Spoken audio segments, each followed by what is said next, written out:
محقق د حنیف اتمر سره په یو ځای کېدو ډېر پښیمانه ده.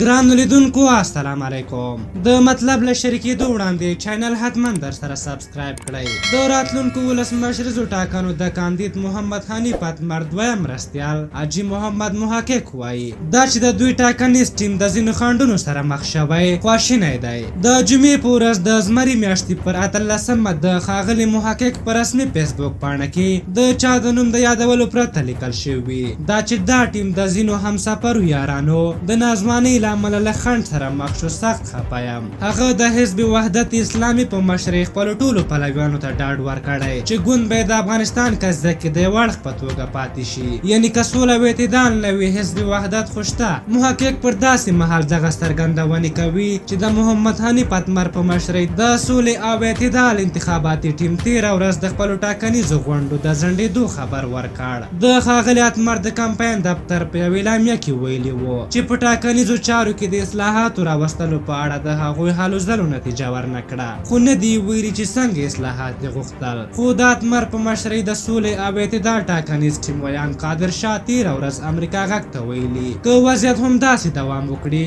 ښایي ولسمشریزو ټاکنو کې ګډون ونه کړي. دا په داسې حال کې ده چې تر دې مخکې یاد ټاکنیز ټیم کې دننه هم د اختلافاتو په اړه بېلابېل راپورونه خپاره شوي دي، خو دوی ظاهرا داسې وښودله چې د ملي ګټو لپاره له ټاکنیزو مبارزې تېر شوي، خو اصلي حقیقت دا دی چې د دوی ټیم نور ختم شو او په خپل منځ کې سره جوړ نه شول. اوس 2 ورځې وړاندې یونس قانوني او نور د اشرف غني د کمپاین مشر عمر داودزي سره په دولت جوړونکي ټیم کې د یو ځای کېدو په اړه خبرې کړې وې. دا چې اوس دوی منځوي شوي او خپل ټیم ختم ده هڅه کوي په بل ټیم کې ځان ځای په ځای کړي. داسې ویل کېږي چې محمد محقق له حامد کرزي سره په جنجال ده. دوی یادولو ده چې محقق د کرزي په خوله له حنیف اتمر ملاتړ کړی و. د دوی پلویان دوی ته اوس وایي چې حنیف اتمر له تاسو سره لوبې وکړې، تاسو یې د نانځکو په شان ولوبولی او په اخره صحنه کې رخصت کړی. په هر حال تاسو د دغې موضوع په هکله څه نظر لرئ؟ ستاسو په نظر دغه ټیم ولې خراب شو؟ خپل نظرونه مو راته په کومنټ کې ولیکئ. که زموږ ویډیو مو خوښه شوې وي ضروري لایک کړئ.